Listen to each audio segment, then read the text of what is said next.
Hello everyone. In today's video, we will be discussing the chapter The Lost Child. It is the first chapter from your book Moments. Now, this chapter is talking about a young boy and his family, that is his parents, who go to a village fair.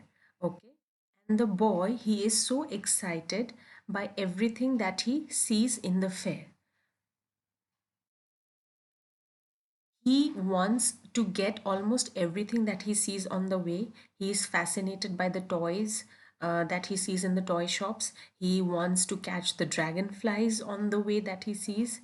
He wants to buy the flowers from the flower seller.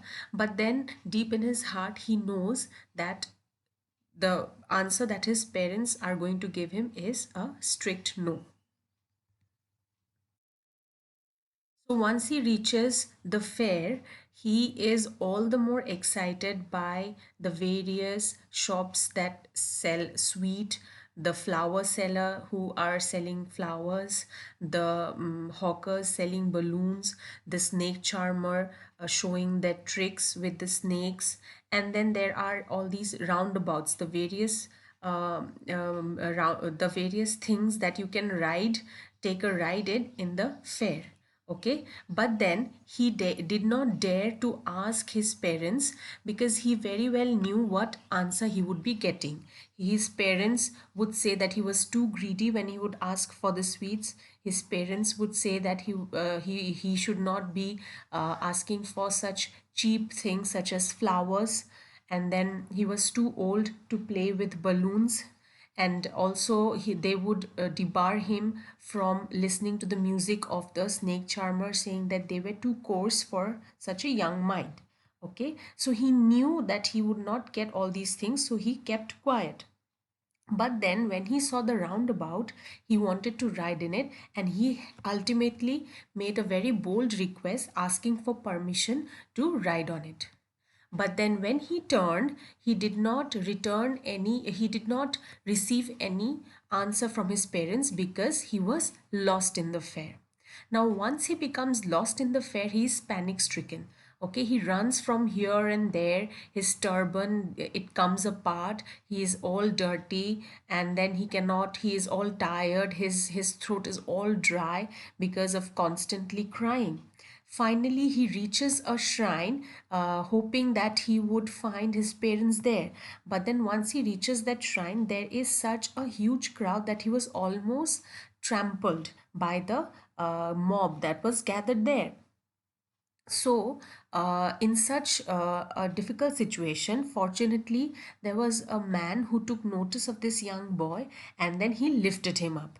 But then, once he lifted him up, he could see that the boy was too scared for not seeing his parents around. So, the man tried to soothe him by deviating his mind. He asked him if he would listen to the snake charmer, if he would have some balloons, or if he would like to buy some flowers. But then the boy, he did nothing. Okay, all he did was asking for his parents. Nothing mattered to him anymore.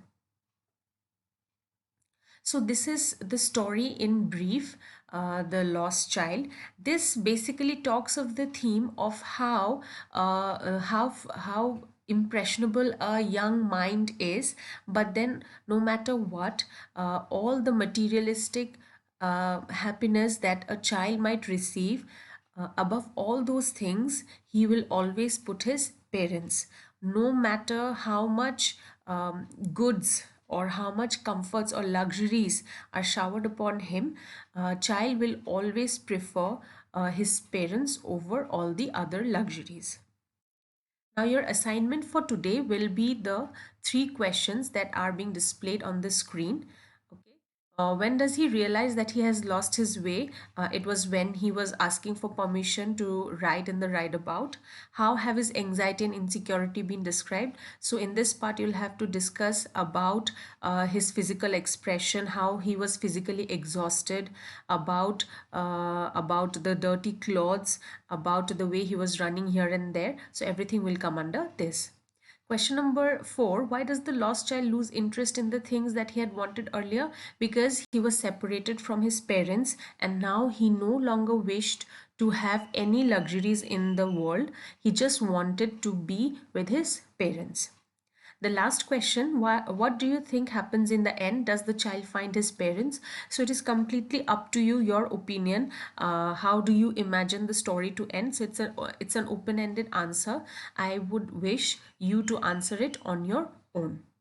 But whatever you answer, do make sure that you give a proper reasoning for the way you feel.